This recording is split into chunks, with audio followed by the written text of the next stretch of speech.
Good evening ಎಲ್ರಿಗೂ. ಎಲ್ರು ಹೇಗಿದ್ದೀರಾ? ಚೆನ್ನಾಗಿದ್ದೀರಾ ಅಂತ ಅಂದ್ಕೊಳ್ತಾ ಇದ್ದೀನಿ.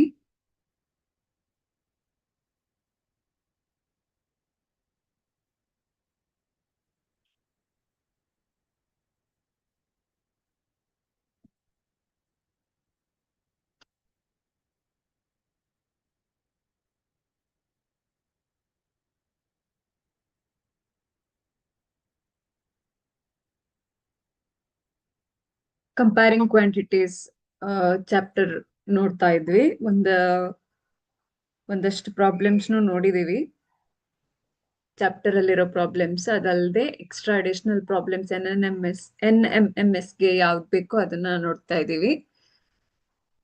ಇನ್ನೊಂದಷ್ಟು ಪ್ರಶ್ನೆಗಳನ್ನ ನೋಡ್ಕೊಂಡು ಬರೋಣ.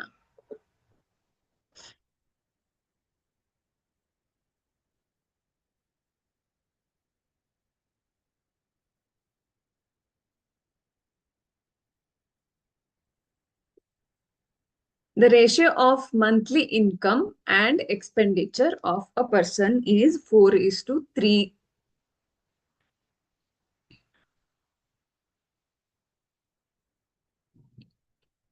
If his monthly savings is 1,200 rupees, then his monthly income is.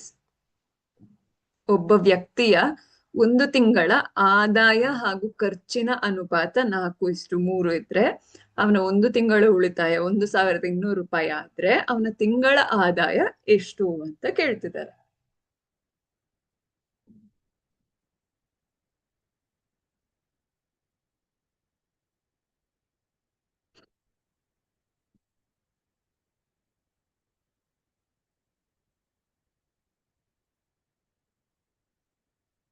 ಇದು ಇನ್ಕಮ್ ಆಗಿದೆ, ಇನ್ಕಮ್ ಮತ್ತೆ ಇದು ಎಕ್ಸ್ಪೆಂಡಿಚರ್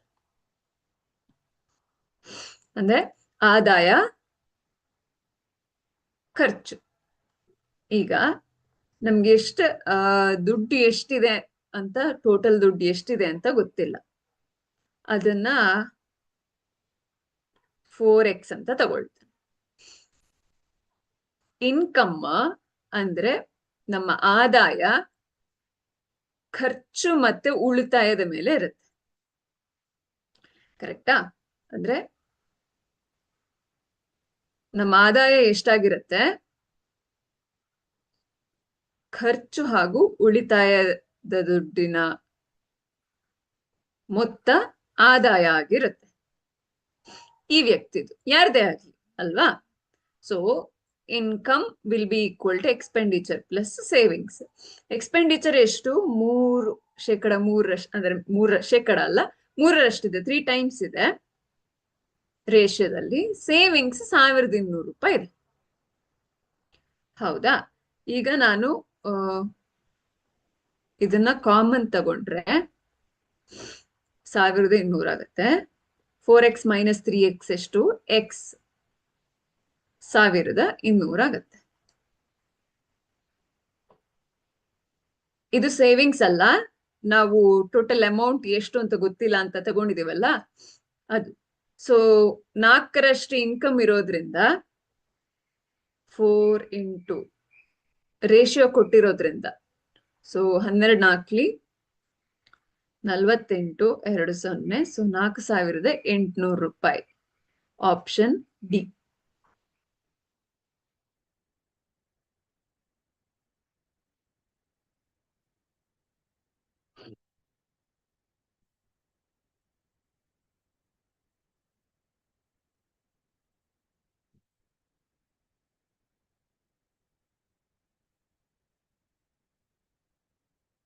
ಐ ಅಂದ್ರೆ ಇನ್ಕಮ್, ಇ ಅಂದ್ರೆ ಎಕ್ಸ್ಪೆಂಡಿಚರ್,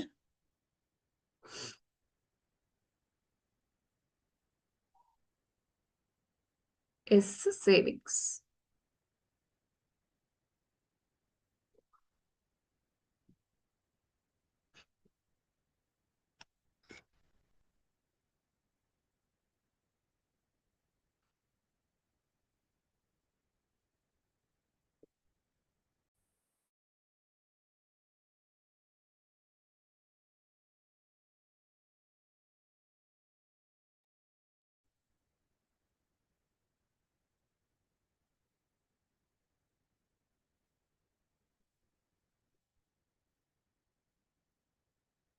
ಅವ್ರು ಕೇಳಿರೋದು ಇನ್ಕಮ್ ಆಗಿರೋದ್ರಿಂದ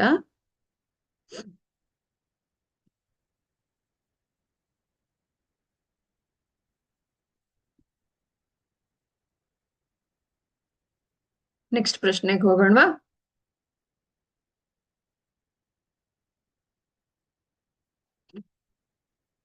X and Y invested 1/3 and 1/4 of total investments in business respectively. Z invested the rest. Total profit is 8,400 rupees. Then profit of Z. ಒಂದು ವ್ಯಾಪಾರದಲ್ಲಿ X one by third ಒಂದನೇ ಮೂರರಷ್ಟು, Y ಕಾಲು ಭಾಗದಷ್ಟಾಗಿದೆ. ಉಳಿದದನ್ನ Z ಬಂಡವಾಳ ಹಾಕಿದಾನಂತೆ. ಇವರ ಒಟ್ಟು ಲಾಭ 8,400 ರೂಪಾಯಿ ಆಗಿದ್ರೆ ಝೆಡ್ ಗೆ ಎಷ್ಟು ಲಾಭ ಸಿಗತ್ತೆ ಅಂತ.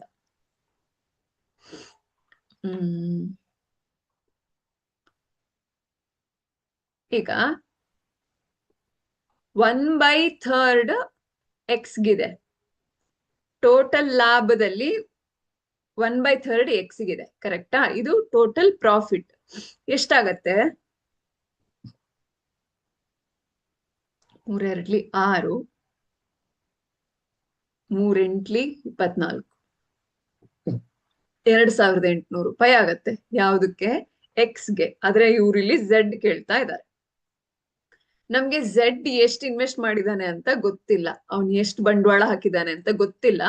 ಹಾಗಾಗಿ ನಾವು ಎಕ್ಸ್ ವೈದು ಕಂಡು ಹುಡುಕಿದ್ರೆ ಅದ್ರ ಮೊತ್ತನ ನಾವು ಕಳ್ದಾಗ, ಪ್ರಾಫಿಟ್ ಇಂದ ಕಳ್ದಾಗ ಝೆಡ್ ಸಿಗತ್ತೆ. ಹೌದಾ? ಯಾಕಂದ್ರೆ ಬೇರೆ ಯಾರು ಇಲ್ಲ, 3 ವ್ಯಕ್ತಿಗಳಿದ್ದಾರೆ. 2 ವ್ಯಕ್ತಿಗಳು ಎಷ್ಟು ಬಂಡವಾಳ ಹಾಕಿದ್ದಾರೆ ಅಂತ ನಮ್ಗೆ ಗೊತ್ತು. ಅವ್ರ ಬಂಡವಾಳದ ಅನುಸಾರವಾಗಿ ನಾವು ಅವ್ರ ಪ್ರಾಫಿಟ್ ಎಷ್ಟು ಅಂತ ಲೆಕ್ಕ ಹಾಕೋಣ. ಅವ್ರಿಬ್ರು ಪ್ರಾಫಿಟ್ ಅನ್ನ ನಾವು ಲೆಕ್ಕ ಹಾಕಿದ್ರೆ ನಮ್ಗೆ ಝೆಡ್ ಪ್ರಾಫಿಟ್ ಎಷ್ಟು ಅಂತ ಗೊತ್ತಾಗುತ್ತೆ.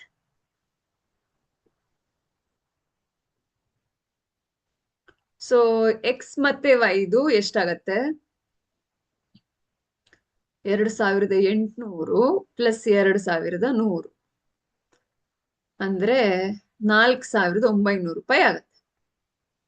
ಈಗ 8,400 ಎಲ್ರದ್ದು ಸೇರಿ ಆಗಿದೆ. ಎಕ್ಸ್, ವೈ ಹಾಗೂ ಝೆಡ್ ಬಂಡವಾಳ 8,400 ಬಂಡವಾಳ ಅಲ್ಲ, ಲಾಭ ಬಂದಿದೆ. 4,900 ಎಕ್ಸ್ ಮತ್ತೆ ವೈಗೆ ಇದೆ. ಹಾಗಾಗಿ ನಮ್ಗೆ ಝೆಡ್ ಸುಲಭವಾಗಿ ಗೊತ್ತಾಗತ್ತೆ.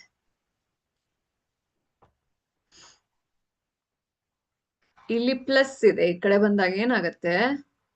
ಮೈನಸ್ ಆಗತ್ತೆ. ಸೊ 8,400 ಮೈನಸ್ 4,900 ಎಷ್ಟಾಗತ್ತೆ? 84 ಮೈನಸ್ 49, 14 ಇಂದ 9 ತೆಗೆದ್ರೆ 5, 7ರಿಂದ 4 ತೆಗೆದ್ರೆ 3, 3,500 ರೂಪಾಯಿ ಆಪ್ಷನ್ ಸಿ ಯಲ್ಲಿದೆ.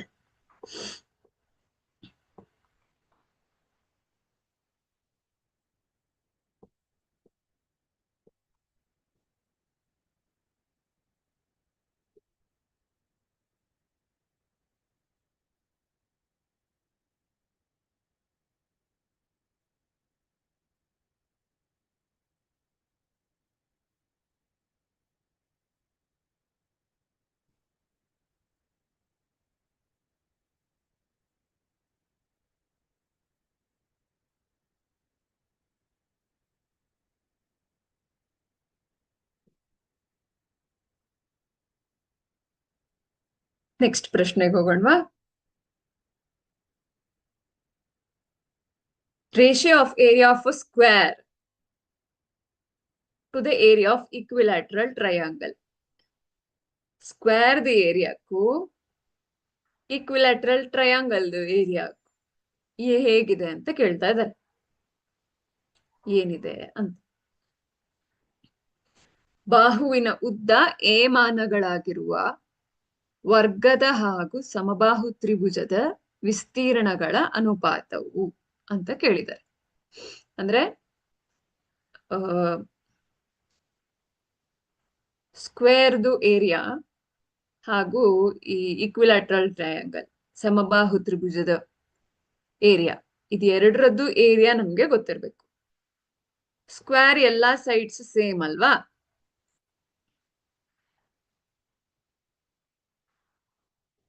ಹಾಗಾಗಿ ಏರಿಯಾ ಏನಾಗಿರುತ್ತೆ? ಸ್ಕ್ವೇರ್ದು ಸೈಡ್ ಇಂಟು ಸೈಡ್ ಅಂದ್ರೆ ಎ ಇಂಟು ಎ ಸ್ಕ್ವೇರ್. ಕರೆಕ್ಟಾ? ಈಗ ಸಮಬಾಹು ತ್ರಿಭುಜ ಅಂದ್ರೆ ಎಲ್ಲಾ ಸೈಡ್ ಸೇಮ್ ಇರೋ ಟ್ರಯಾಂಗಲ್. ಇದು ಪರ್ಪೆಂಡಿಕ್ಯುಲರ್ ಲೈನ್ ಆಗಿರುತ್ತೆ. ಇದು ಈಕ್ವಲ್ ಆಗಿ ಡಿವೈಡ್ ಮಾಡುತ್ತೆ. ಅಂದ್ರೆ ಈ ಲೈನ್, ಈ ಬೇಸ್ ಇದೆಯಲ್ಲ, ಇದನ್ನ ಸಮವಾಗಿ ಪಾಲ್ ಮಾಡತ್ತೆ. ಅವಾಗ ಏನಾಗತ್ತೆ? ಇದು a/2, ಇದು a/2 ಆಗತ್ತೆ. ಅಂದ್ರೆ ಇದು 2 ಸೆಂಟಿಮೀಟರ್ ಇದ್ರೆ ಇದು 1 ಸೆಂಟಿಮೀಟರ್ 1 ಸೆಂಟಿಮೀಟರ್ ಆಗತ್ತೆ. ಈಗ ಇದ್ರ ಲೆಂತ್ ಏನು, ಇದು ಎಷ್ಟು ಉದ್ದ ಇದೆ ಅಂತ ನಾವು ಕಂಡು ಹಿಡಿಬಹುದು. ಹೇಗೆ? ನಮ್ಗೆ ಪೈಥಾಗರಸ್ ಥಿಯರಮ್ ಅಲ್ಲಿ ಗೊತ್ತು ಅಲ್ವಾ? a/2 ಹೋಲ್ ಸ್ಕ್ವೇರ್ ಅಂದ್ರೆ ನಮ್ಗೆ ಈ ಲೆಂತ್ ಸಿಗತ್ತೆ. ಇದನ್ನ ನಾವು ಎಕ್ಸ್ ಅಂತ ತಗೊಂಡ್ರೆ ಎಕ್ಸ್, ಅಥವಾ ಇದನ್ನ ಎ ಬಿ ಸಿ ಡಿ ಅಂತ ತಗೊಂಡ್ರೆ AC square minus DC square is equal to AD square ಅಂತ ಗೊತ್ತಾಗುತ್ತೆ. ಇದು ಪೈಥಾಗರಸ್ ಥಿಯರಮ್ ಇದೆಯಲ್ಲ, ಅದ್ರಿಂದ ನಿಮ್ ಡೈರೆಕ್ಟ್ ಆಗಿ ಇಕ್ವಿಲ್ಯಾಟ್ರಲ್ ಟ್ರಯಾಂಗಲ್ದು ಏರಿಯಾ ಗೊತ್ತಿದ್ರೆ ಬರಿಬಹುದು. ಗೊತ್ತಿಲ್ಲ ಅಂತ ಇದ್ರೆ ಈ ತರನು ಮಾಡ್ಬೋದು. ಇದೇನಾಗತ್ತೆ? ಈಗ a square minus a square by 4 ಆಗತ್ತೆ. ಇದು AD ಸ್ಕ್ವೇರ್ ಆಗತ್ತೆ. ಇದು ಎಕ್ಸ್ ಸ್ಕ್ವೇರ್. ಕರೆಕ್ಟಾ? ಈಗ LCM ತಗೊಂಡ್ರೆ 4a square minus a square by 4 ಅಂದ್ರೆ AD ಸ್ಕ್ವೇರ್ ಅಥವಾ ಎಕ್ಸ್ ಸ್ಕ್ವೇರ್ ಆಗತ್ತೆ. ಸೊ ಇದು 3a ಸ್ಕ್ವೇರ್ ಬೈ 4 ಅಂದ್ರೆ AD ಸ್ಕ್ವೇರ್ ಆದ್ರೆ ಏನಾಗತ್ತೆ? AD ಅಂದ್ರೆ 3a ಸ್ಕ್ವೇರ್ ಬೈ 4 ಅಂದ್ರೆ √3/2a. AD ಏನಾಗತ್ತೆ? √3/2. ಈಗ ಏರಿಯಾ ಏನು ಟ್ರಯಾಂಗಲ್ದು? Half into base into height. ಕರೆಕ್ಟಾ? ಸೊ ಹಾಫ್ ಬೇಸ್ ಏನಿದೆ ಎ, ಬೇಸ್ ಅಂದ್ರೆ ಇಷ್ಟು. ಹೈಟ್ ಏನಾಗಿದೆ?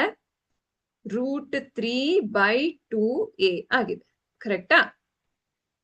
ಈಗ ಏರಿಯಾ ಏನಾಗತ್ತೆ? a ಇಂಟು a ಸ್ಕ್ವೇರ್ √3 ಹಾಗೆ ಇದೆ. √3a square by 2 into 2 4. So √3/4a square ಆಗತ್ತೆ. ಈಗ ನಾವು ರೇಷಿಯೋ ಫೈಂಡ್ ಔಟ್ ಮಾಡೋಣ. ಇದು ಎರಡರ ಅನುಪಾತ ಅಂದ್ರೆ ಸ್ಕ್ವೇರ್ ಹಾಗೂ ಟ್ರಯಾಂಗಲ್ದು ಅನುಪಾತ. ಈಗ ASC ಏನಿದೆ? a ಸ್ಕ್ವೇರ್ ಇದೆ.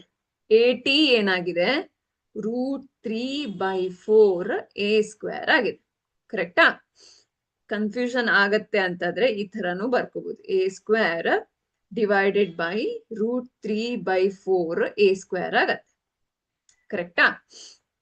ಈಗ a ಸ್ಕ್ವೇರ್ ಡಿವಿಷನ್ ಏನಾಗತ್ತೆ?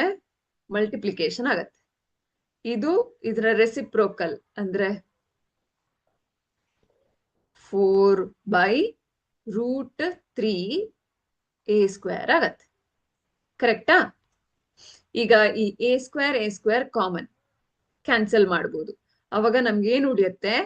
4/√3 ಉಳಿಯುತ್ತೆ. ಅಂದ್ರೆ area of square by area of triangle ನ ರೇಷಿಯೋ. ಅದನ್ನ ರೇಷಿಯೋ ತರನೇ ಬರೆಯೋದಾದ್ರೆ AS is equal to AT is equal to 4:√3. Option A ಅಲ್ಲಿದೆ.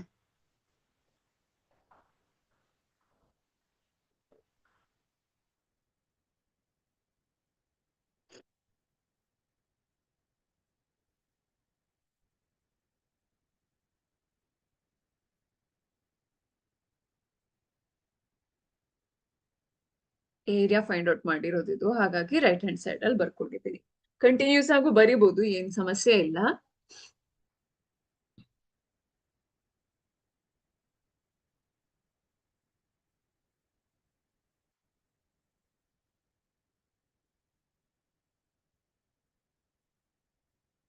ನೆಕ್ಸ್ಟ್ ಪ್ರಶ್ನೆಗೆ ಹೋಗೋಣವಾ?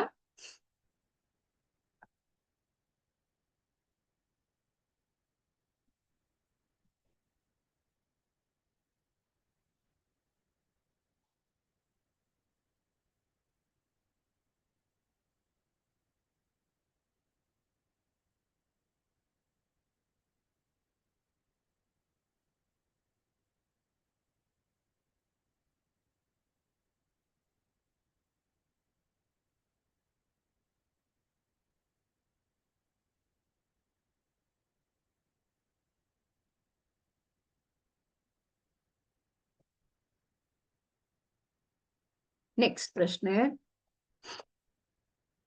Ratio of ages of A B C. A B C ಇದು ಏಜ್ ರೇಷಿಯೋ ಹೇಗಿದೆ? 5:3:2 ಅಲ್ಲಿದೆ. A is 18 years older than C. A ಏನಾಗಿದೆ? C ಇಂದ 18 ವರ್ಷ ದೊಡ್ಡವರಾಗಿದ್ದಾರಂತೆ, ದೊಡ್ಡವನಾಗಿದ್ದಾನೆ. Some of their ages ಅಂತ ಕೇಳ್ತಾ ಇದ್ದಾರೆ. ಓಕೆನಾ? ಅಂದ್ರೆ ಈಗ ಇದನ್ನ ರೀಅರೇಂಜ್ ಮಾಡಿದ್ರೆ ಏನಾಗತ್ತೆ? ಎ ಮೈನಸ್ ಸಿ ಈಸ್ 18 ಅಂತ ಆಗತ್ತೆ. ಈಗ ಏಜ್ ಅನ್ನ ಎಕ್ಸ್ ಅಂತ ತಗೊಂಡ್ರೆ 5 ಪಾಲು ಎ ಜಾಸ್ತಿ ಇದೆ, 2 ಪಾಲ್ ಸಿ ಇದ್ರೆ 5 - 2 ಈಸ್ 18 ಆಗತ್ತೆ. ಅಂದ್ರೆ 5x - 2x ಅಂದ್ರೆ 3x is equal to 18 ಆದ್ರೆ x is equal to 18/3 ಅಂದ್ರೆ 6 ಆಗತ್ತೆ. ಹೌದಾ? ಈಗ some of their ages 5x ಅಂದ್ರೆ ಇದು ಏದು, 6 5s 30 ಆಯ್ತು. ನೆಕ್ಸ್ಟ್ 3x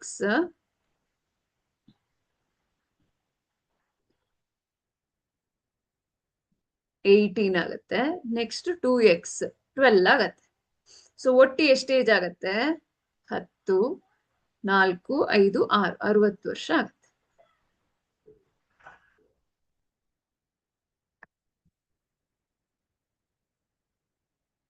ವರ್ಷ ಅಂದ್ರೆ option D.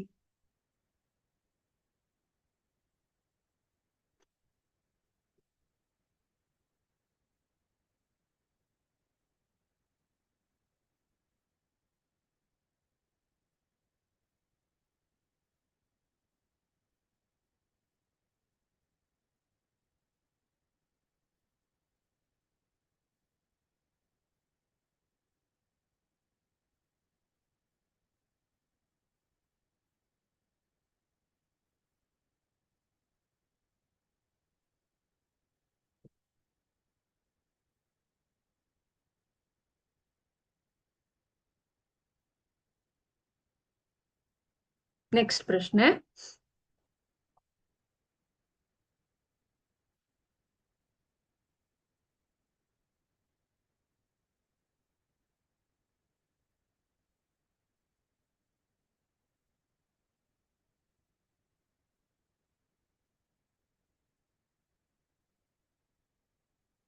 the ratio of two numbers is 3:2. When we subtract 10 from each, the ratio becomes 5:3.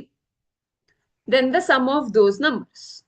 ಎರಡು ಸಂಖ್ಯೆಗಳ ಅನುಪಾತ 3:2 ಆದ್ರೆ ಅವುಗಳಿಂದ ತಲಾ 10 ಕಳೆದಾಗ ಅನುಪಾತ 5:3 ಆಗತ್ತಂತೆ. ಹಾಗಾದ್ರೆ ಸಂಖ್ಯೆಯ ಮೊತ್ತ ಎಷ್ಟು? ಈಗ ನಮ್ಗೆ ಸಂಖ್ಯೆ ಗೊತ್ತಿಲ್ಲ, ಸೊ ನಂಬರ್ ಸಂಖ್ಯೆ ಏನಿದೆ ಅದನ್ನ ಎಕ್ಸ್ ಅಂತ ತಗೊಂಡ್ರೆ 3x:2x ಆಗತ್ತೆ. ಹೌದಾ? ಈಗ ಇದ್ರಿಂದ 10 ಕಳೆದ್ರೆ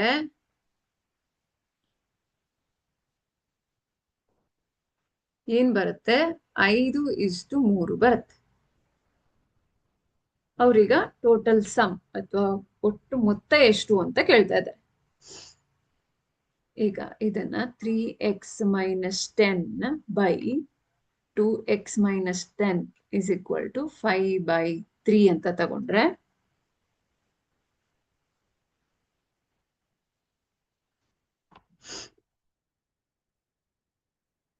ಕ್ರಾಸ್ ಮಲ್ಟಿಪ್ಲೈ ಮಾಡಿದ್ರೆ ಏನಾಗತ್ತೆ? 3 ಇಂಟು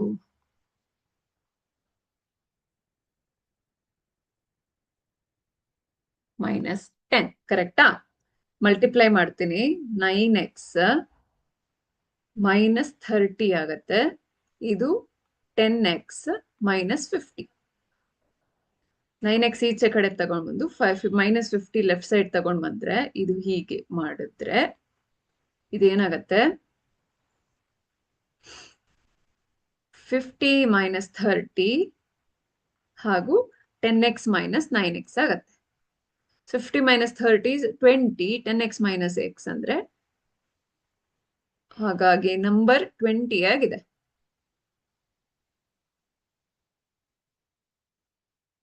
ಸೊ 3x ಅಂದ್ರೆ 60 minus 10, ಇನ್ನೊಂದು 2x 40 minus 10, ಇದು 50, ಇದು 30, 80 ಆಗತ್ತೆ.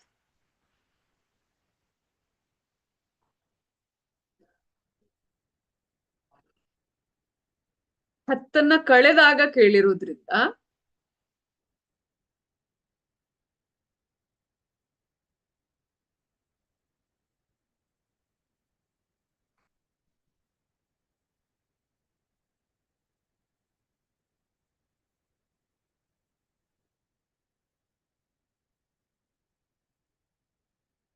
ಹಾಗಾದರೆ ಆ ಸಂಖ್ಯೆಗಳ ಮೊತ್ತ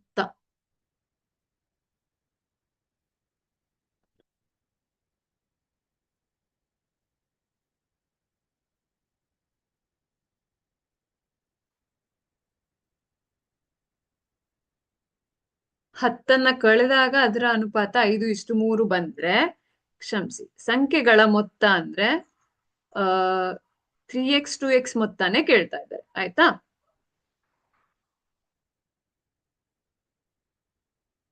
ಆ ಸಂಖ್ಯೆ, ಈ ಎರಡು ಸಂಖ್ಯೆ ಇದೆಯಲ್ಲ ಆ ಸಂಖ್ಯೆ. ಹಾಗಾಗಿ ಈ 3x ಹಾಗೂ 2x ಇದು ಮೊತ್ತನೇ ಆಗಿರುತ್ತೆ. 3x ಅಂದ್ರೆ 60, 2x is 40. ಹಾಗಾಗಿ 60 ಪ್ಲಸ್ 40 100 ಆಗತ್ತೆ. 100 ಆಪ್ಷನ್ ಇದೆ, ಆಪ್ಷನ್ ಎ.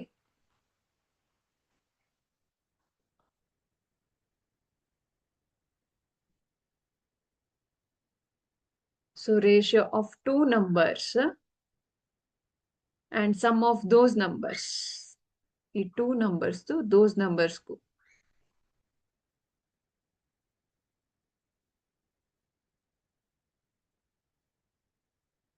ನೆಕ್ಸ್ಟ್ ಕ್ವೆಶ್ಚನ್ ಹೋಗೋಣ. Ratio of boys and girls of a class is 7:8. If their numbers is increased by 20% and 10% respectively, then their ratio. ಈಗ 7:8 boys ಇಷ್ಟು girls ratio. Total number ಗೊತ್ತಿಲ್ಲ, so 7x 8x ಅಂತ ತಗೊಳ್ತೀವಿ. ಕರೆಕ್ಟಾ? ಈಗ increase ಆಗಿದೆ ಎಷ್ಟು? 20%. 7x 20%, 20% ಆಫ್ 7x ಬರುತ್ತೆ. ಇನ್ನು 8x ಗೆ 10% ಆಗಿದೆ. 10% ಆಫ್ 8x ಆಗುತ್ತೆ.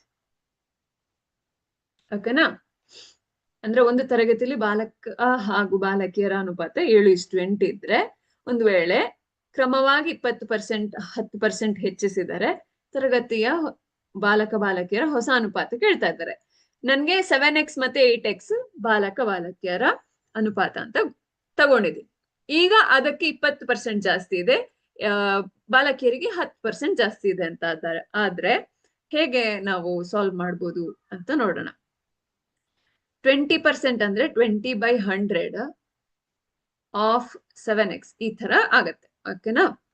ಇದು ಸಮ ಅಲ್ಲ, ಈಕ್ವಲ್ ಅಲ್ಲ. ಇದು ನಾವಿಲ್ಲಿ ಫೈಂಡ್ ಔಟ್ ಮಾಡ್ತಿರೋದು. 10/100 ಆಫ್ 8x ಆಗತ್ತೆ. ಇದೀಗ ಏನಾಗತ್ತೆ, 700x ನಾನು ಲಾಸ LCM ತಗೊಳ್ತಾ ಇದ್ದೀನಿ, ಪ್ಲಸ್ 7 2s 140x ಆಗತ್ತೆ. ನಾವ್ ಇಲ್ಲಿ ಸಾಲ್ವ್ ಮಾಡ್ಬೋದು, ಏನ್ ಸಮಸ್ಯೆ ಇಲ್ಲ. ನಾನು ಸುಲಭ ಆಗ್ಲಿ ಅಂತ ತಗೊಳ್ತಾ ಇದ್ದೀನಿ. 800x plus 80x by 100. ಈ 100 ಕಾಮನ್ ಇರೋದ್ರಿಂದ ನಾವು ಕನ್ಸಿಡರ್ ಮಾಡದೇನೂ ಇರ್ಬೋದು. ಇಲ್ಲ ಅಂತಂದ್ರೆ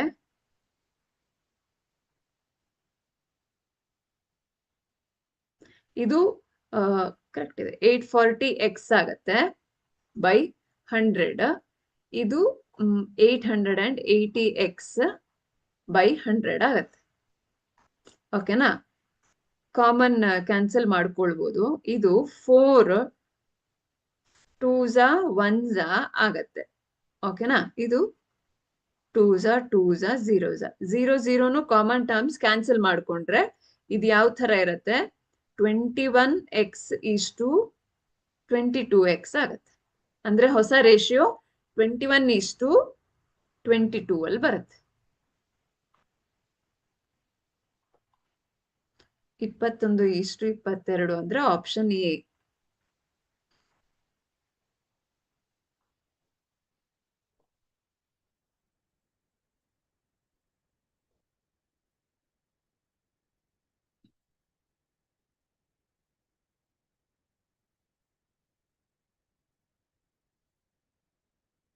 ನೆಕ್ಸ್ಟ್ ಕ್ವೆಶ್ಚನ್ ನೋಡೋಣ.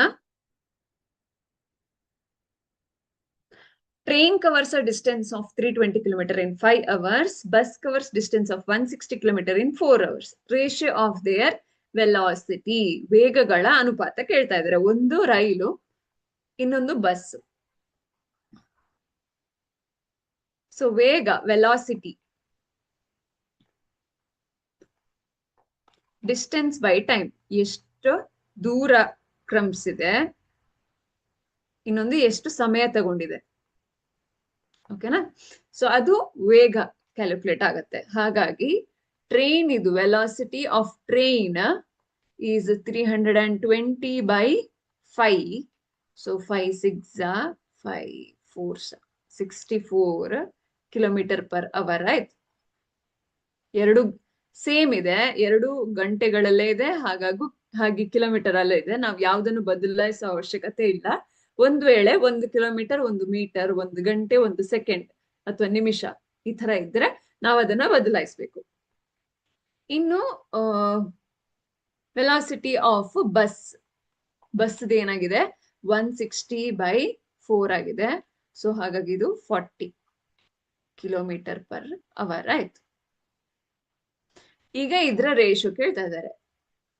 ಟ್ರೈನ್ ಬಸ್ 64 is to 40 ಆಯ್ತು. ಸೊ ಇದನ್ನ ನಾವು 8 ಇಂದ ಡಿವೈಡ್ ಮಾಡಿದ್ರೆ, ಸೊ 8 1s 8 8 8s 64, ಇದು 8 5s 40, 8 is to 5 ಇದೆ. ನಮ್ಗೆ ಇದು ಆಪ್ಷನ್ ಸಿ ಅಲ್ಲಿ ಇದೆ. ಒಂದು ವೇಳೆ ಅವ್ರು ಪರ್ಟಿಕ್ಯುಲರ್ ಆಗಿ ವೆಲಾಸಿಟಿ ಆಫ್ ಬಸ್ ಇಷ್ಟು ವೆಲಾಸಿಟಿ ಆಫ್ ಟ್ರೈನ್ ಕೇಳಿದ್ರೆ ನಮ್ಮ ರೇಷಿಯೋ 5 is to 8 ಆಗ್ತಿತ್ತು. ಇಲ್ಲಿ ಫಸ್ಟಿಗೆ ಟ್ರೈನ್ ಕೇಳಿದ್ದಾರೆ, ಅದಾದ್ಮೇಲೆ ಬಸ್ ಕೇಳಿದ್ದಾರೆ. ಟ್ರೈನ್ಗೆ ಫಸ್ಟ್ ಕೇಳಿದ್ದಾರೆ, ಅದಾದ್ಮೇಲೆ ಬಸ್ ಕೇಳಿದ್ದಾರೆ. ಹಾಗೆ ಟ್ರೈನ್ ಇಷ್ಟು ಬಸ್ ನಮ್ಗೆ 8 is to 5 ಆಪ್ಷನ್ ರೇಷಿಯೋ ಬರುತ್ತೆ.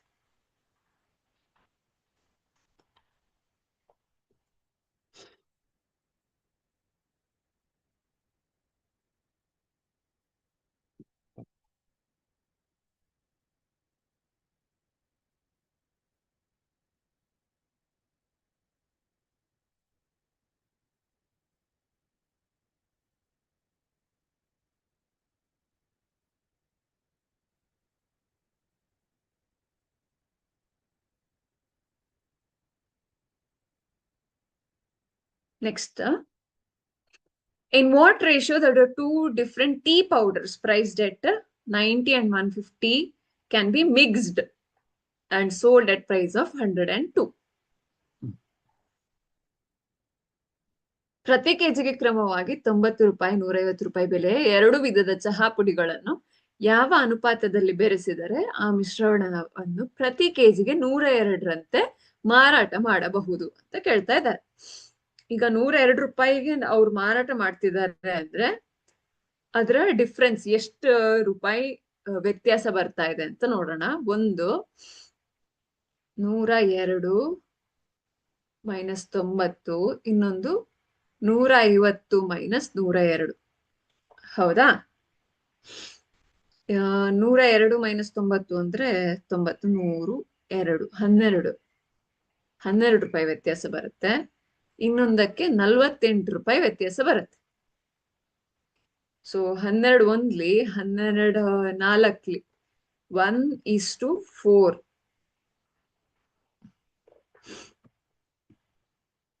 ಹಾಗಾಗಿ ಪ್ರಮಾಣ ಜಾಸ್ತಿ ಇರೋದನ್ನ ಬೆಲೆ ಜಾಸ್ತಿ ಇರೋದ್ರಿಂದ 4:1 ರೇಷಿಯೋ ಆಗುತ್ತೆ ಪರ್ ಕೆಜಿ. ಈ ರೇಷಿಯೋ ಆಪ್ಷನ್ ಡಿ ಅಲ್ಲಿ ಇದೆ. 1:4 ಅಥವಾ 4:1.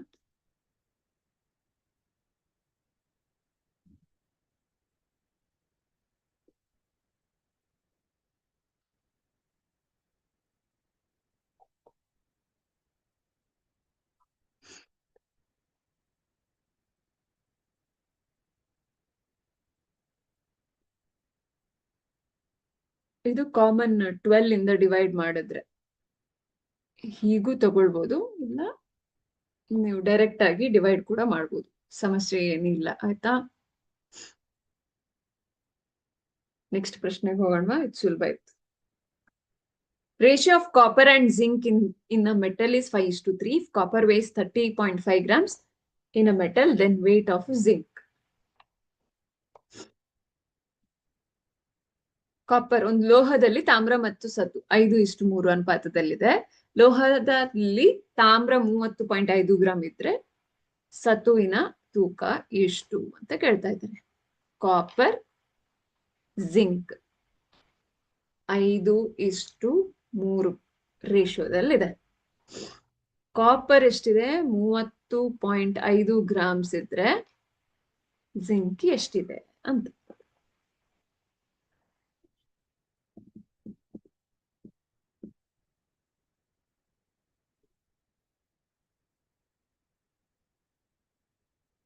ಈಗ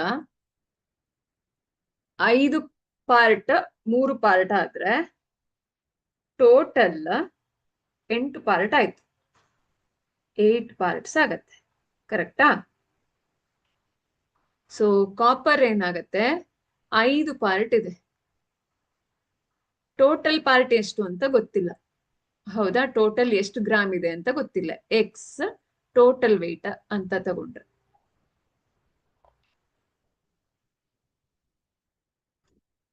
ನಮ್ಗೆ 30 ಗ್ರಾಮ್ 30.5 ಗ್ರಾಮ್ ಅಂತ ಗೊತ್ತು. ಕರೆಕ್ಟಾ? ಸೊ ನಮ್ಗೆ ಟೋಟಲ್ ವೇಟ್ ತಗೊಂಡ್ರೆ ಉಳಿದಿರೋದು ಜಿಂಕ್ ಅಂತ ಗೊತ್ತು. ಹಾಗಾಗಿ ನಮ್ಗೆ ಸಬ್ಟ್ರಾಕ್ಟ್, ನಮ್ಗೆ ಇದು ಕಾಪರ್ ಟೋಟಲ್ ವೇಟ್ ಇಂದ ಕಾಪರ್ ವೇಟ್ ತೆಗೆದ್ರೆ ಜಿಂಕ್ ವೇಟ್ ಸಿಗತ್ತೆ. ಕರೆಕ್ಟಾ? 8 ಬಲಗಡೆ ಹೋದಾಗ ಇಂಟು ಆಗತ್ತೆ. ಹಾಗಾಗಿ 5x ಹಾಗೆ ಉಳಿಯುತ್ತೆ. 30.5 ಇಂಟು 8 ಆಗತ್ತೆ. ಇದು 5 ಈ ಕಡೆ ಬಂದ್ರೆ ಡಿವಿಷನ್ ಆಗತ್ತೆ. So x is equal to 30.5 into 8 by 5. 8 divisible ಆಗಲ್ಲ, ಇದು ಆಗತ್ತೆ. So 5 1s 5 6 30 decimal 1. 6.1 ಇಂಟು 8 ಅಂದ್ರೆ 8 ಒಂದ್ಲಿ 8 8 ಡೆಸಿಮಲ್ 8 6 48.8 ಗ್ರಾಮ್ಸ್. ಇದು ಟೋಟಲ್ ವೇಟ್ ಇದೆ. ಸೊ ಜಿಂಕ್ ವೇಟ್ ಏನಾಗತ್ತೆ? Total weight minus copper weight ಆಗತ್ತೆ. ಅಂದ್ರೆ 48.8 minus 30.5. So 8 minus 5 is 3. 48 minus 3 ಅಂದ್ರೆ 18.3 ಗ್ರಾಮ್. ಆಪ್ಷನ್ ಬಿ ಅಲ್ಲಿದೆ.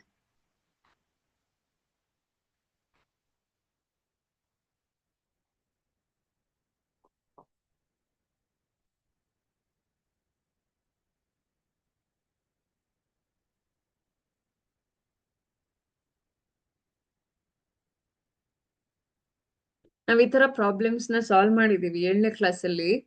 3:5:7 ಅಂತ ತಗೊಂಡ್ರೆ ಒಂದೊಂದಕ್ಕೆ ಎಷ್ಟೆಷ್ಟು ಸಿಗತ್ತೆ ಅಂತ ಅದೇ ತರ ಮಾಡಿದ್ದೀನಿ ಇಲ್ಲಿ. ಅರ್ಥ ಆಗಿದ್ಯಾ? ನೆಕ್ಸ್ಟ್ ನೋಡೋಣ. x² + y 4y² = 4xy ಆದ್ರೆ x:y ರೇಷಿಯೋ ಏನು ಅಂತ ಕೇಳ್ತಿದ್ದಾರೆ. ಈಗ x² + 4y² 4xy ಇದು a² + b² ಅನ್ನೋ ಫಾರ್ಮುಲಾ ಒಂದಿದೆಯಲ್ಲ, ಆ ಫಾರ್ಮುಲಾಗೆ ಹೋಲಿಕೆ ಇದೆ. ಹಾಗಾಗಿ ನಾನು ಇದನ್ನ ಒಟ್ಟಿಗೆ ತಗೊಂಡ್ರೆ ಏನಾಗತ್ತೆ, +4xy ಈ ಕಡೆ ಬಂದಾಗ -4xy ಆಗತ್ತೆ, = 0. ಇದೀಗ a² + b² -2ab ಅಲ್ಲಿದೆ. ಅಂದ್ರೆ a² + 2y - 2 × a ಇದು b 2y ಆಗತ್ತೆ. ಕರೆಕ್ಟಾ? ಅಂದ್ರೆ x - 2y² ಫಾರ್ಮುಲಾ ಆಗಿರತ್ತೆ. ಈ ಸ್ಕ್ವೇರ್ 0ಗೆ ಇದಾಗೋದ್ರಿಂದ x - 2y = 0 ಅಂತ ನಾವು ತಗೋಬಹುದು. ಅವಾಗ x ಏನಾಗತ್ತೆ, 2yಗೆ ಸಮ ಆಗತ್ತೆ. -2y ಈ ಕಡೆ ಬಂದಾಗ +2y ಆಗೋದ್ರಿಂದ x = 2y ಆಗತ್ತೆ. x:y ರೇಷಿಯೋ ಕೇಳಿದ್ದಾರೆ. x ವ್ಯಾಲ್ಯೂ ಏನು, 2y, y ವ್ಯಾಲ್ಯೂ y ಇದೆ. ಅಂದ್ರೆ ಇದು x:y 2:1 ರೇಷಿಯೋದಲ್ಲಿದೆ. Option A.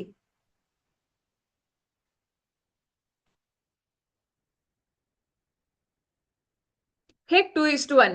y common ಇದೆ, ಸೊ ಥ್ರೂ ಔಟ್ ನಾವು y ಇಂದ ಡಿವೈಡ್ ಮಾಡಿದ್ರೆ ಏನಾಗತ್ತೆ, 1 ಉಳಿಯುತ್ತೆ, ಇಲ್ಲಿ 2 ಉಳಿಯುತ್ತೆ. So 2:1 ratio. ಇಲ್ಲಿ ನಮ್ಗೆ 2y ಹೇಗ್ ಸಿಕ್ತು ಅಂದ್ರೆ ಇಲ್ಲಿಂದ ಸಿಕ್ತು. ಓಕೆನಾ? x ವ್ಯಾಲ್ಯೂ ನಾನು ಸಬ್ಸ್ಟಿಟ್ಯೂಟ್ ಮಾಡಿದ್ದೀನಿ, ಅಂದ್ರೆ x ಜಾಗದಲ್ಲಿ 2y ಅಂತ ಹಾಕಿದ್ದೀನಿ. ಹಾಗಾಗಿ ನನಗೆ 2:1 ರೇಷಿಯೋ ಸಿಕ್ಕಿತ್ತು.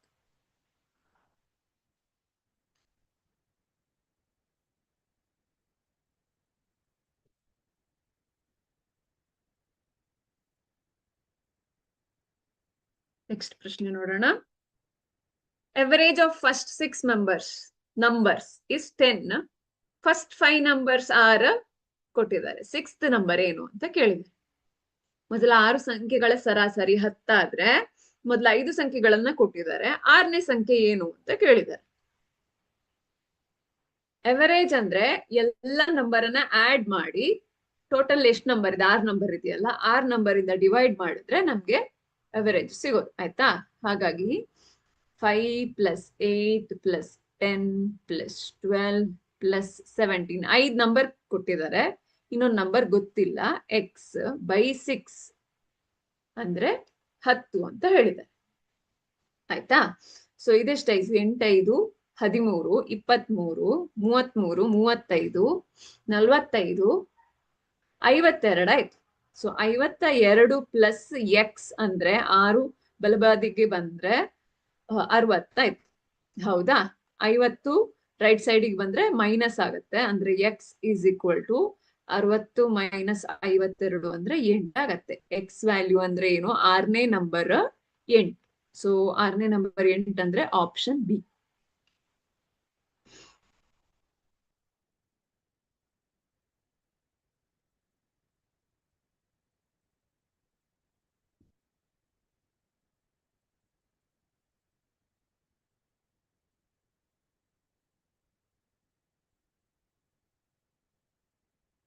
ಇದು ಎವರೇಜ್, ಸರಾಸರಿ ಇದೆಯಲ್ಲ, ಇದು average.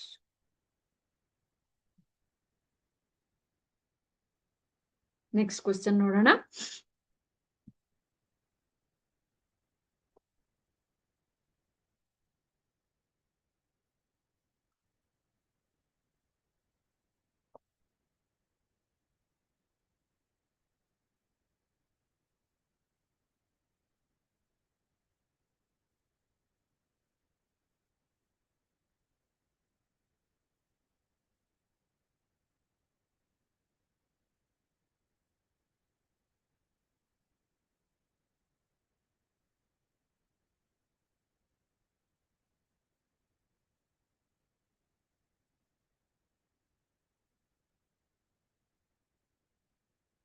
Next question ಹೋಗೋಣವಾ?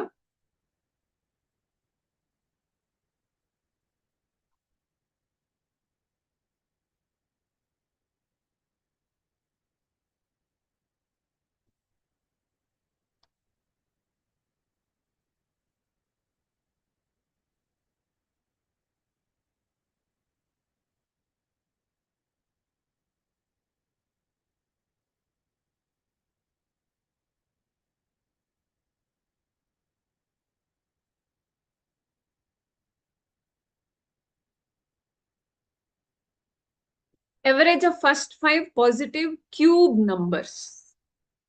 Cube number ಅಂದ್ರೆ ಏನು? So 1 cube, 2 cube, 3 cube, 4 cube, 5 cube ಕೇಳಿದ್ದಾರೆ. ಇದ್ರ ಅವರೇಜ್ ಅಂದ್ರೆ 5. ಸೊ 1 ಕ್ಯೂಬ್ ಅಂದ್ರೆ 1 ಪ್ಲಸ್ 8 ಪ್ಲಸ್ 27 64 125.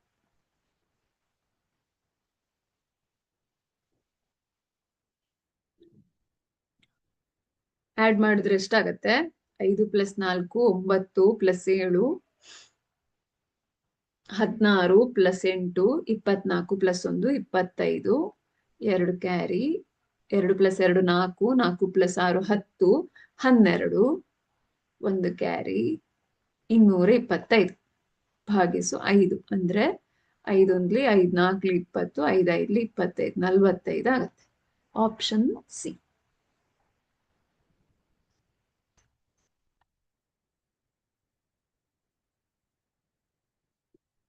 ಪಟ್ ಪಟ್ ಪಟ್ ಅಂತ ಬರ್ಬೇಕು. ಕೂಡ್ಸೋದಿದೆಯಲ್ಲ ಬೇಗ ಬೇಗ ಮಾಡ್ಬೇಕು. ಇಲ್ಲ ನೀವು ರೈಟ್ ಸೈಡ್ ಅಲ್ಲಿ ಎಲ್ಲ ಬರ್ಕೊಂಡು ಕೂಡಿಸ್ತೀರಾ ಅಂದ್ರೂ ಪರವಾಗಿಲ್ಲ, ಆಡ್ ಮಾಡ್ಬೋದು. ಬಟ್ ಆನ್ಸರ್ ಕರೆಕ್ಟ್ ಇದ್ದರೆ ನಿಮ್ಗೆ ಸರಿಯಾದ ಆಪ್ಷನ್ ಸಿಗತ್ತೆ, ಇಲ್ಲ ಅಂದ್ರೆ ಸಿಗೋದಿಲ್ಲ.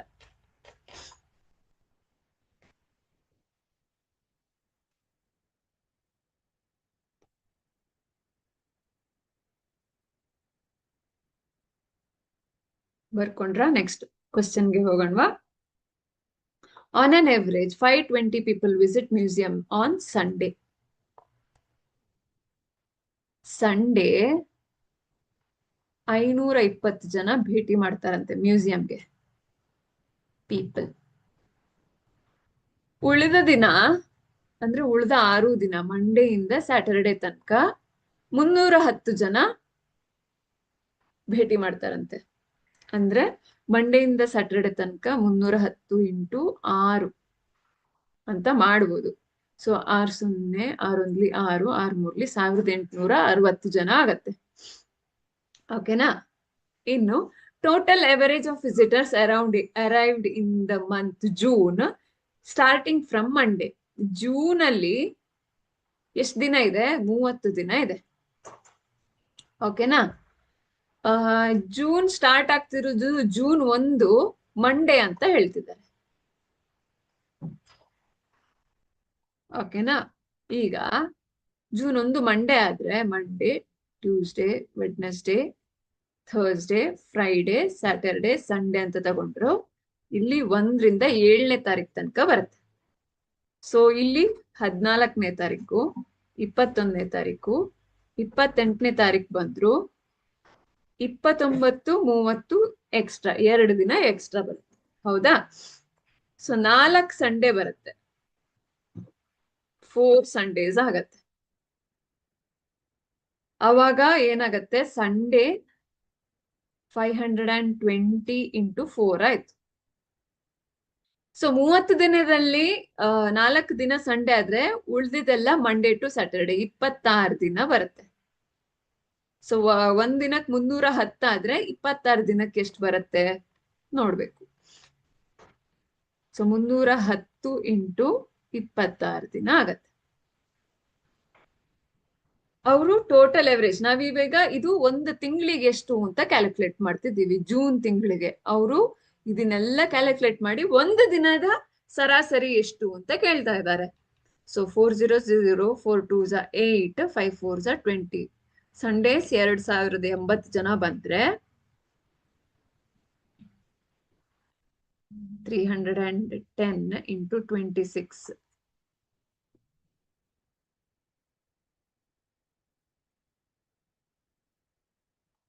060 8060 ಆಯ್ತು. 8060 ಜನ ಆಯ್ತು. ಅಂದ್ರೆ ಜೂನ್ ತಿಂಗಳಲ್ಲಿ ಎಷ್ಟಾಯ್ತು? 2080 ಪ್ಲಸ್ 8060 ಅಂತಂದ್ರೆ 0 8 ಪ್ಲಸ್ 6 ಅಂದ್ರೆ 14 1 10,140 ಜನ ಆಯ್ತು ಜೂನ್ ತಿಂಗಳಲ್ಲಿ. ಆದ್ರೆ ಒಂದು ದಿನಕ್ಕೆ ಸರಾಸರಿ ತಗೊಂಡ್ರೆ ಏನಾಗುತ್ತೆ? ಜೂನ್ ತಿಂಗಳು ಭಾಗಿಸು 30 ದಿನ ಮಾಡ್ಬೇಕು, ಹೌದಾ? ಸೊ 10,140 ಭಾಗಿಸು 30.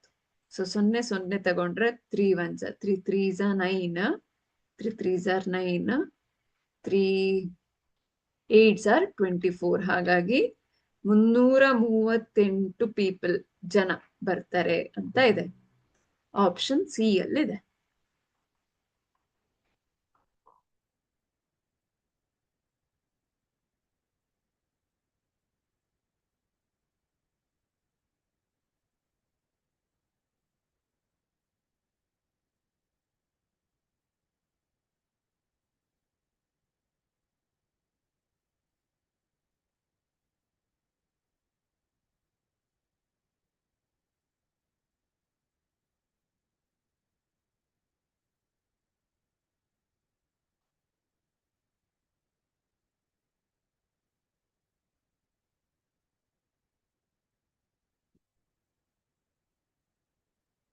ಅರ್ಥ ಆಗಿದ್ಯಾ? ನೆಕ್ಸ್ಟ್ ಕ್ವಶನ್ಗೆ ಹೋಗೋಣ.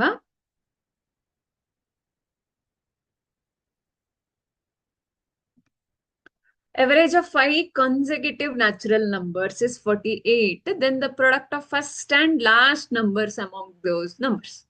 Okay. ಅನುಕ್ರಮ 5 ಸ್ವಾಭಾವಿಕ ಸಂಖ್ಯೆಗಳ ಸರಾಸರಿ 48. ಹಾಗಾದ್ರೆ ಸಂಖ್ಯೆಗಳಲ್ಲಿ ಮೊದಲ ಹಾಗೂ ಕೊನೆಯ ಸಂಖ್ಯೆಗಳ ಗುಣಲಬ್ಧ ಏನಿದೆ ಅಂತ ಕೇಳ್ತಿದ್ದಾರೆ. ಈಗ x1 x2 x4 x5 ಇದ್ರ ಎವರೇಜ್ ಅಂದ್ರೆ ಆಡ್ ಮಾಡಿ 5ರಿಂದ ಭಾಗಿಸಿದ್ರೆ ಇದ್ರ ಎವರೇಜ್ 48 ಇದೆಯಂತೆ. ಆಯ್ತಾ? ಈಗ ಕನ್ಸಿಕ್ಯೂಟಿವ್ ನ್ಯಾಚುರಲ್ ನಂಬರ್ ಸ್ವಾಭಾವಿಕ ಸಂಖ್ಯೆಗಳ 5 ಸ್ವಾಭಾವಿಕ ಅಂದ್ರೆ ಕಂಟಿನ್ಯೂಸ್ 5 ನಂಬರ್ ತಗೊಂಡಿದ್ದಾರೆ. ಕಂಟಿನ್ಯೂಸ್ 5 ನಂಬರ್ ತಗೊಂಡಾಗ 48 ಬರುತ್ತೆ ಸರಾಸರಿ ಅಂತ ಅಂದ್ರೆ ಇದ್ರ ಮಿಡಲ್ ನಂಬರ್ 48 ಆಗಿರುತ್ತೆ. ಸೊ x3 ಆಗಿರುತ್ತೆ 48 ಆಗಿರುತ್ತೆ. x3 48 ಆದ್ರೆ x2 ಏನಾಗತ್ತೆ 47, x1 46, x4 49, x5 50 ಆಗಿರುತ್ತೆ.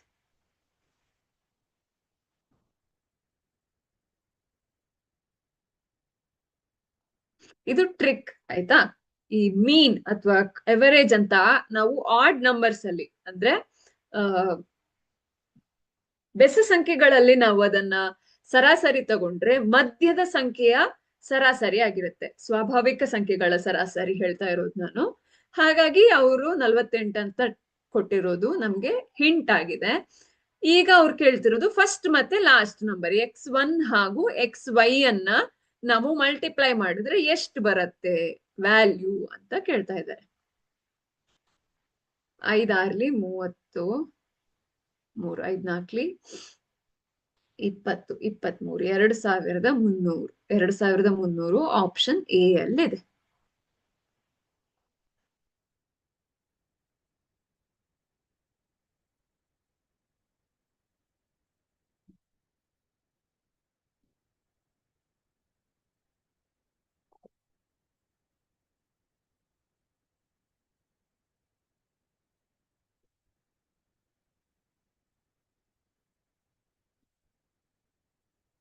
ನೆಕ್ಸ್ಟ್ ಕ್ವಶನ್ ನೋಡೋಣ. Average of 5 numbers is 24. Average of 5 numbers ಈಗ 24 ಇದೆ. ಓಕೆನಾ? ಈಗ ಫಸ್ಟ್ 3 ನಂಬರ್ಸ್ ಓಕೆ. ಈಗ ಇದು x1 plus x2 plus x3 x4 x5 ಇದ್ರದ್ದು ಎವರೇಜ್ 24 ಇದೆ ಅಂತ.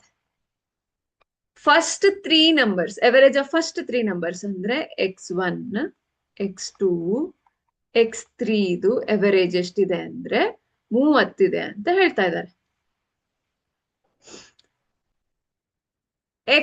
ಲಾಸ್ಟ್ 3 ನಂಬರ್ಸ್ ಎವರೇಜ್ ಅಂದ್ರೆ x3, x4, x5 ಇದ್ರ ಎವರೇಜ್ 20 ಇದೆ ಅಂತ ಹೇಳ್ತಿದ್ದಾರೆ. ಅವಾಗ ನಮ್ಗೆ ಮಿಡಲ್ ನಂಬರ್ ಏನು ಅಂತ ಕೇಳ್ತಿದ್ರು. ಇಲ್ಲಿ ಅವರು ಕನ್ಸಿಕ್ಯೂಟಿವ್ ಇಲ್ಲ ಅಂದ್ರೆ ಲಾಸ್ಟ್ ಪ್ರಾಬ್ಲಮ್ ಅಲ್ಲಿ ನೋಡಿದೀವಲ್ಲ ಆ ತರ ನಂಬರ್ಸ್ ಅಂತ ಅವರು ಹೇಳಲಿಲ್ಲ ನಮ್ಮ ಹತ್ರ. ಹೌದಾ? ಈಗ ಇದನ್ನ ಏನ್ ಮಾಡೋಣ, ನಾವು ಮಲ್ಟಿಪ್ಲೈ ಮಾಡ್ತೀನಿ. ಇದೇನಾಗತ್ತೆ, x1 plus x2 plus x3 ಅಂದ್ರೆ 90 ಆಗತ್ತೆ. ಇಲ್ಲಿ x3 plus x4 plus x5 ಅಂದ್ರೆ 60 ಆಗತ್ತೆ. ಹೌದಾ? ನಾನು ಇದನ್ನ 1 ಇದನ್ನ 2 ಅಂತ ತಗೊಂಡ್ರೆ ನಾನು ಇದೆರಡರನ್ನು ಆಡ್ ಮಾಡ್ತೀನಿ. 1 ಪ್ಲಸ್ 2 ಮಾಡಿದ್ರೆ ಏನಾಗತ್ತೆ, x1 plus x2 plus x3 plus x3 plus x4 plus x5 is equal to 90 plus 60 ಆಗತ್ತೆ. ಓಕೆನಾ? ನಾನು ಇದನ್ನ ಈ ಕಡೆ ತಗೊಂಡ್ ಬಂದ್ರೆ x1 plus x2 plus x3 plus x4 plus x5 24 into 5 ಅಂದ್ರೆ 5 4 20, 2 ಕ್ಯಾರಿ 120 ಆಗತ್ತೆ. ಈಗ ನನ್ಗೆ x3 ಒಂದೇ ಜಾಸ್ತಿ ಇದೆ, ಉಳ್ದ ಎಲ್ಲ ನಂಬರ್ನ ವ್ಯಾಲ್ಯೂ 120 ಅಂತ ಗೊತ್ತಿದೆ. ಹಾಗಾಗಿ 120 ಪ್ಲಸ್ x3 ಅಂದ್ರೆ 90 ಪ್ಲಸ್ 60 150 ಆಗತ್ತೆ. ಕರೆಕ್ಟಾ? ಈ 120ನ ಬಲಬದಿಗೆ ತಗೊಂಡ್ ಬಂದ್ರೆ ಏನಾಗತ್ತೆ, x3 is equal to 150 minus 120 ಅಂದ್ರೆ 30. Option B.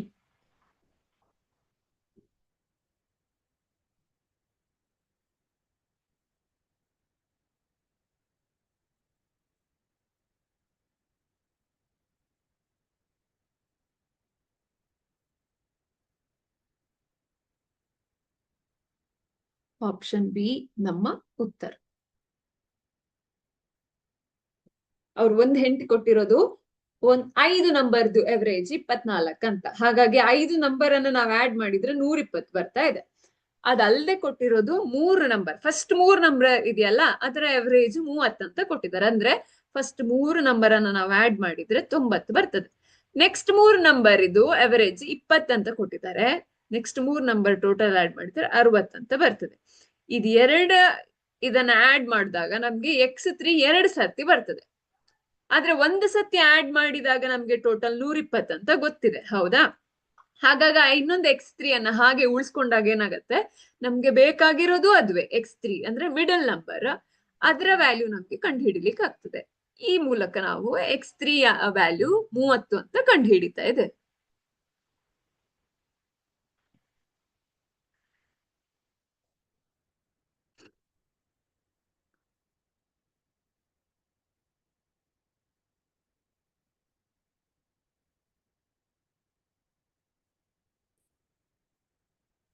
ಇದೇ ತರ ನಿಮ್ಗೆ ಪ್ರಶ್ನೆಗಳು